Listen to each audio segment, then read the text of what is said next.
Bom, pessoal, vamos dar início então à nossa aula sobre teoria de grafos. Então, essa primeira aula a gente vai ver algumas definições básicas. Muito provavelmente a gente vai dividir todo o conteúdo aqui em 3 vídeos, tá? Então, basicamente, grafos, né, ou mais precisamente a área, né, de teoria de grafos, ela é um ramo aí da matemática, uma sub-área da matemática que acaba por estudar as relações, né, entre o que a gente chama de objetos de um conjunto, ou seja, um grafo nada mais é do que um conjunto de vértices, tá? Que são os nós, ou são os pontos, né? E arestas, tá certo?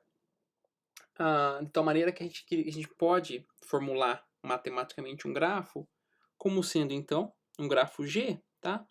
Ele é definido, então, por uma dupla, V e E, tá? Onde V, então, seria o conjunto de vértices, ou nós, né?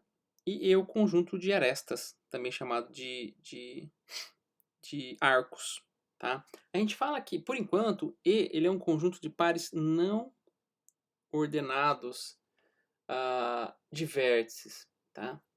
A gente vai explicar isso por quê. O que quer dizer isso aí? Então, dá uma olhada aqui, por exemplo, na figura 1, eu tenho um grafo.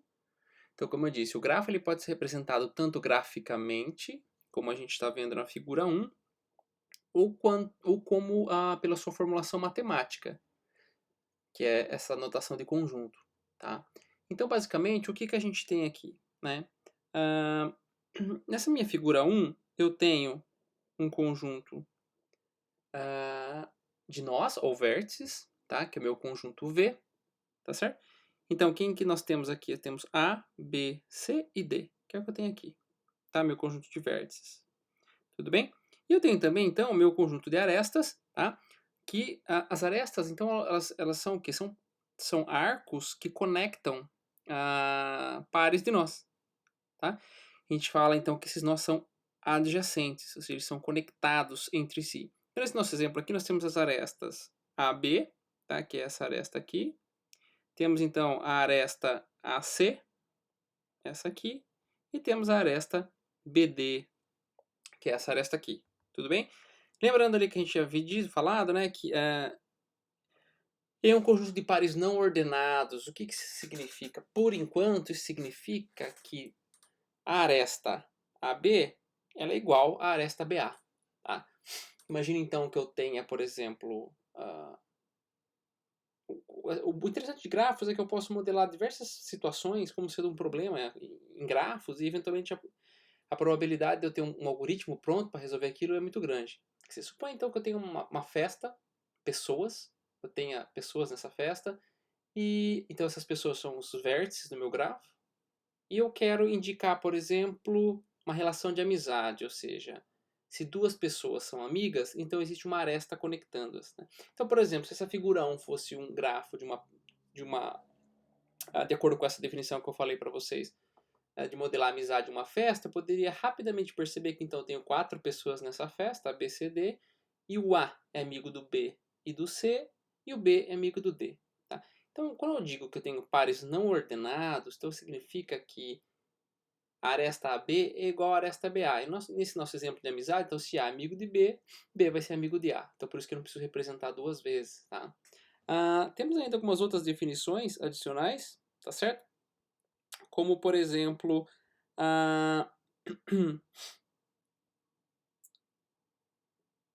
o que eu tenho, por exemplo, que qual o tamanho do meu grafo, tá certo? Então o tamanho do meu grafo ele é dado pela quantidade de vértices mais a quantidade de arestas, tá certo? Então nesse nosso exemplo eu tenho 4 vértices e 3 arestas, tudo bem? Algumas definições adicionais. Como essa aula de hoje a gente vai tratar apenas dessas definições, tá? Eu temos que exemplo que um grafo é simples, como da figura 1, por exemplo, tá? Quando ele não possui laços ou arestas múltiplas. O que é um laço? Um laço é essa situação aqui, tá? Onde eu tenho um nó B, um nó qualquer, no nosso exemplo, um nó B, e ele possui então uma aresta para ele mesmo, tá? E o que são arestas múltiplas? Seriam arestas repetidas, basicamente. Então eu tenho, por exemplo, essa aresta que seria a aresta DB, ou BD, e eu tenho essa outra aresta aqui, que seria a mesma aresta DB ou BD, a gente chama de arestas múltiplas, tá certo? Pois bem, continuando.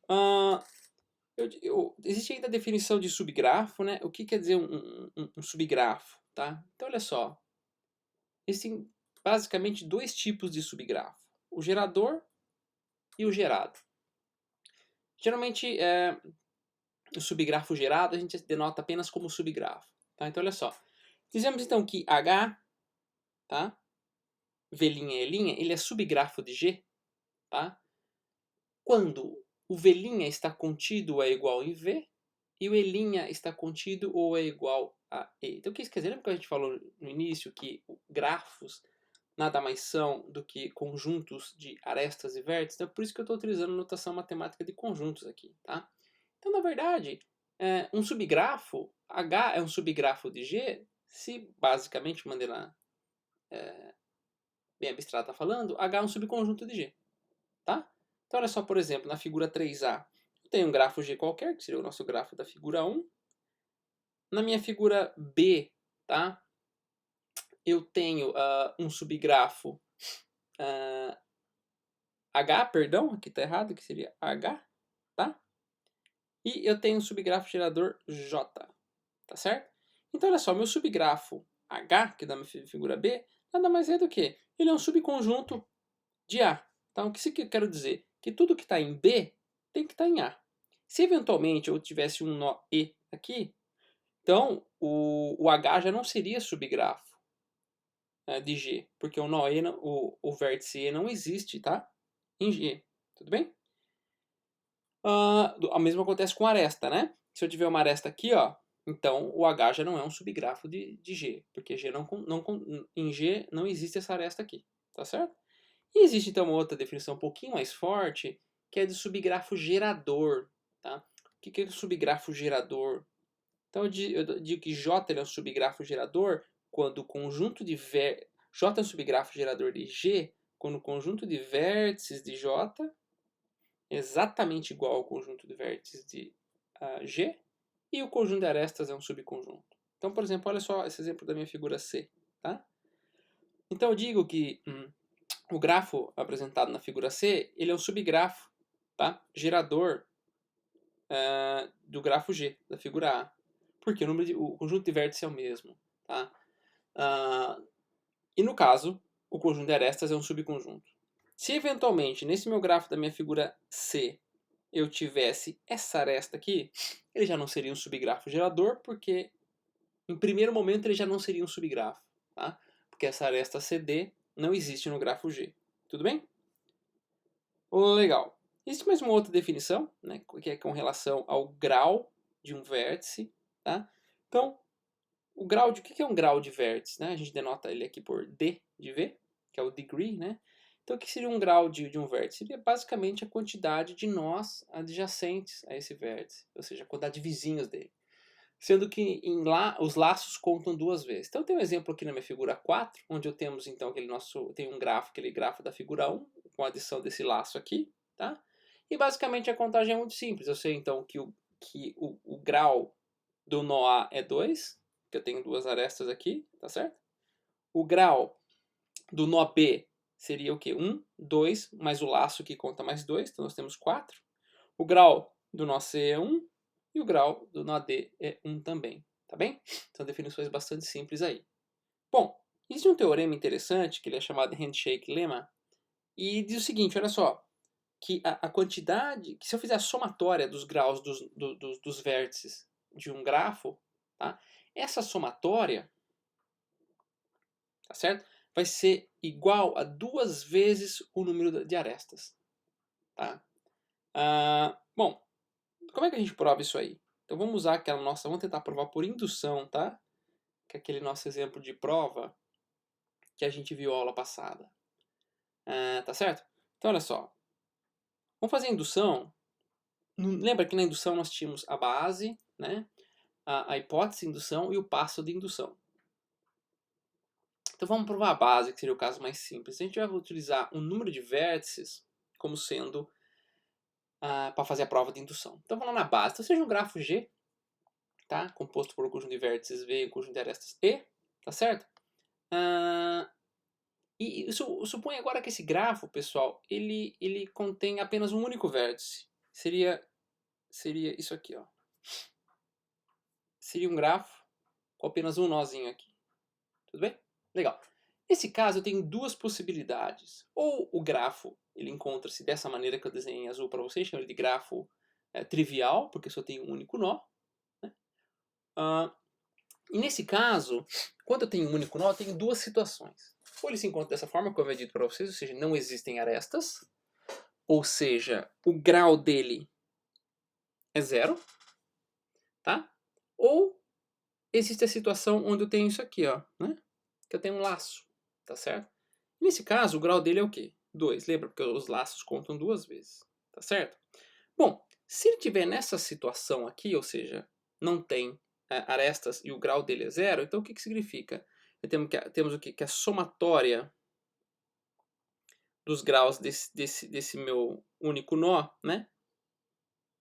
Eu só tenho um único nó, é igual ao quê? 2 número de arestas. Então, como esse único nó que eu tenho, ele tem um grau zero, nós temos o quê? Zero é igual a 2 vezes a quantidade de arestas, que eu tenho 0 arestas, ou seja, é verdade. Tá? E a outra situação, qual que é a outra situação? Né? Quando eu tenho o meu laço. Quando eu tenho o meu laço, então eu vou fazer a somatória dos graus dos meus vértices. Nesse caso, eu tenho um único vértice V. Ele possui grau 2, tá? Então, 2 é igual ao quê? 2 vezes, tá certo? A quantidade de arestas que eu tenho. Quantas arestas que eu tenho? Tá? Na verdade, eu tenho uma única aresta aqui, tá certo? É que ela é um laço, né? Eu tenho uma única aresta. Tudo bem? Então, eu tenho aqui 2 vezes 1, que isso aqui também é verdade, tá? Então, nesse caso, pessoal, a gente já a gente conseguiu, então, provar o caso base, tá certo? A base está provada. Bom, no segundo passo, que é a hipótese de indução, basicamente eu vou assumir, né, que dado um grafo G qualquer, eu vou assumir que a equação 1 é verdadeira, tá certo? Que é o que eu quero provar. Eu vou assumir que isso aqui é verdadeiro. Então, essa é a minha hipótese de indução, tá certo? Bom, vamos lá. Como é que nós fazemos, então, o passo, tá certo? Vamos lá. Esse é um pouco diferente do que a gente fez até agora, tudo bem? Então, o que acontece? Supõe, então, pessoal, que eu tenho esse meu grafo G', tá? Esse meu grafo G', como é que ele é criado, tá certo? Esse meu grafo G', ele é criado, eu vou dar como exemplo aqui esse grafo aqui, ó. Então, suponha que eu tenho um grafo G', tá? Então, esse aqui é meu grafo G, tá certo? Esse aqui é meu grafo G, grafo original. Então, suponha que eu tenho um grafo G', que ele é criado da seguinte maneira, tá? O G', na verdade, vai ser igual ao conjunto de vértices de G, mesma coisa, acrescido de um nó aqui, que eu vou chamar de V estrela. Tudo bem? Olha só, isso aqui que eu estou dizendo. Tá? Então, olha só, ou seja, G ele é formado pelos mesmos G', perdão, ele é formado pelos mesmos vértices de G acrescido desse nó aqui. Tudo bem? Note que a gente ainda não conectou as arestas, tá? Então, assim sendo, de acordo com o lema handshake, ou seja, de acordo com a nossa hipótese de indução, perdão, de acordo com o teorema, não vamos chamar hipótese de indução ainda, tá? Eu tenho o quê? Então, que é a somatória dos graus dos vértices, né, de um determinado grafo. Agora, meu grafo é G', tá? Então, é basicamente 2 vezes E'. A gente só está usando, então, informações do teorema, certo? Agora, a gente tem que provar isso aí, tá? Então, olha só. A gente vê, então, que a equação 2, pessoal, ela pode ser escrita da seguinte forma, olha só. Como é que a gente escreve a equação 2? Vocês concordam que, como eu havia dito para vocês, o nosso grafo G', ele não é composto pelo grafo antigo, mais um vértice V estrela, asterisco? Então, é isso que a gente está fazendo aqui, olha só. Então, eu posso dizer que essa minha somatória, né, dos graus dos nós de G' é basicamente o quê? A somatória dos graus dos vértices de G, que era aquele meu vértice antigo, mais, né, o quê? Olha só. Considerando agora esse novo vértice V, tá? Então, o que eu quero dizer? Tá certo? Então, a somatória dos graus dos vértices de V' é basicamente a somatória, tá? Dos graus dos vértices do meu grafo antigo, que é esse aqui, tá certo? Mais o quê? 2 vezes os graus de velinha.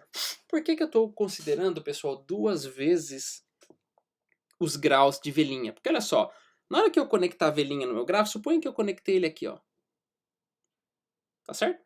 O que aconteceu? Olha só, eu tenho, então, lembrando, né? Eu tenho que considerar, tá? Nessa minha equação 3. Tem que considerar o quê? Tá?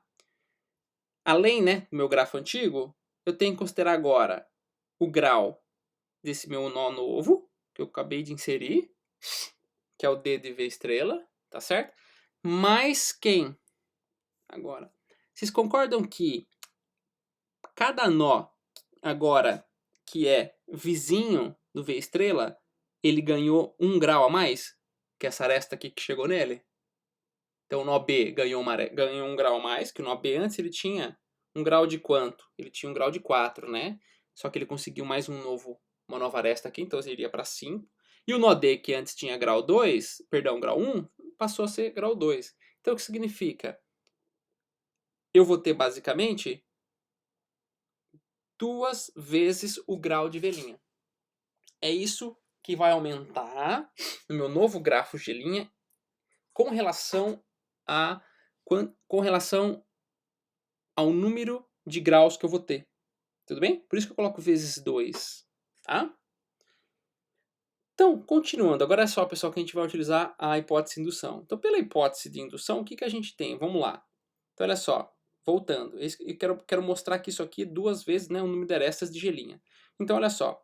Então, a gente sabia que a somatória dos graus, né, dos vértices de V', tá? Essa parte aqui, era igual ao quê? A somatória, né, dos graus dos vértices do meu grafo antigo, mais, como eu mostrei ali para vocês, 2 vezes o número de graus desse meu nó novo que eu acabei de inserir, tá certo? Isso, então, pela hipótese de indução, a parte azul é igual ao quê? 2 vezes a quantidade de arestas, que nada mais é do que o teorema, né? Mas, novamente, estou repetindo esse número aqui. Eu vou colocar o 2 em evidência, tá? E vou obter essa expressão aqui, ó, com isso aqui dentro. Tudo bem? Então, eu só coloquei o 2 em evidência. O final da minha equação é isso aqui, ó, o que me importa, tá? Bom, temos qual que é o número de arestas de G'? Olha só, voltando aqui, ó. O número de arestas de G' é dado como? Pelo número de arestas de G, essa, e essa, tá certo? Nós temos aqui 4 arestas, mais quem? O número de arestas novas, tá certo? Tudo bem? 4, 5, 6, que seria o quê? Mais o grau do V estrela. Então, olha só. O que a gente tem aqui, né? O número de arestas de G é dado por quem? Né? G', perdão. Pelo número de arestas do grafo antigo, que é o E, mais o grau, né? Mais a quantidade de arestas novas que foram inseridas no grafo quando eu coloquei o V estrela, tá? Perdão que aqui tá V asterisco, mas é tudo V estrela aqui, tá certo? Pois bem, então dessa forma a gente tem o quê? Que a quantidade de arestas do meu E', que é meu grafo novo, seria o quê? A quantidade de arestas que eu tinha no meu grafo antigo, mais a quantidade de arestas que eu ganhei inserindo esse meu novo nó V estrela, que está errado aqui, V'. Né? Bom, então a equação 4, que é essa equação aqui em cima, tá? Ele pode ser representado pela seguinte forma. Então eu tenho o somatório então, dos graus dos nós do V' é quem? É 2 vezes isso aqui, que é o que estava lá, que aqui tudo tem uma estrela, né? Que é isso aqui. Que na verdade nos remete ao teorema, tá? Dado pela equação 1. Tá legal? Pois bem, bom. Então o que a gente tem aqui? Bom, finalizando aqui, nós temos aqui mais algumas definições. Nós temos que o caminho em um grafo, tá? Olha só. Ele é o quê? Ele é uma sequência finita e não vazia de vértices, sem repetição. Como ilustra a figura 5, que é a parte vermelha. Então o que eu quero dizer? Por exemplo, eu tenho um caminho π de A a D, que é basicamente composto pelos vértices A, B e D, tá certo? E o comprimento do caminho é a quantidade de vértices. Tá? Se eventualmente esse caminho fizesse assim, ó. Vamos lá, eu estou em A, vou para B, vou para D, depois volto para B. Isso aqui já não é mais um caminho, porque eu estou repetindo vértices. A gente fala que isso aqui é um passeio. Tá? Mas essas são definições que a gente não vai precisar na disciplina, por isso que eu apresentei o caminho, que a gente vai ter um outro exemplo depois. Tá? Então é importante a gente saber agora que caminho não repete vértice. E finalmente, a gente diz que um grafo ele é conexo, tá? Se para quaisquer dois vértices. Então é o seguinte, escolha dois vértices qualquer do seu grafo. Escolha lá. Vamos por exemplo, C e B. Tá certo? Se existir um caminho conectando-os, aqui nós temos um caminho, então eu digo que esse meu grafo é conexo. Por isso que eu digo quaisquer, essa palavra é muito importante. Tá? Já, por exemplo, na figura 6b, se eu escolher A e C, ok, existe um caminho entre eles. Porém, se eu escolher A e D, não existe um caminho entre eles, tá certo? Ou C e D. Então, o nosso grafo da figura 6b, a gente fala que ele é desconexo. Tudo bem? E temos a questão de grafo cíclico ou não, uma definição importante que usa a questão... Por isso que a questão de conexidade de grafos, ela usa a definição de caminho. Por isso que a gente apresentou a questão de caminho antes, né? E agora a questão de ser cíclico ou não também usa a questão de caminho. Tá? Então eu digo que um grafo ele é cíclico, informalmente falando, que é o mais óbvio, quando existe um ciclo nele. Então, por exemplo, na figura 6, eu tenho um ciclo aqui, correto? Ó. Olha só. Eu tenho esse ciclo. Tá? Formalmente falando, eu digo que um grafo ele é cíclico quando se eu escolher dois nós, e se existir pelo menos dois caminhos conectando esses nós, dois caminhos diferentes, então significa que o quê? Que existe mais de uma maneira de conectar esses dois nós, ou seja, existe um ciclo. Tá? Então, por exemplo, se eu escolher o nós C e D, eu consigo ver que existe o caminho vermelho conectando, né? Esse é um caminho, e existe um outro. Então tem um ciclo. Tá? E quando eu tenho um único caminho conectando esses nós, sempre, né? Escolho quaisquer dois nós, eu tenho sempre um único caminho, então significa que esse meu grafo não contém ciclos, esse meu grafo é acíclico, e isso aí vai ser importante para a gente nas próximas aulas quando a gente for ver as aplicações. Tudo bem? É isso aí então, pessoal. Até a próxima aula. Obrigadão.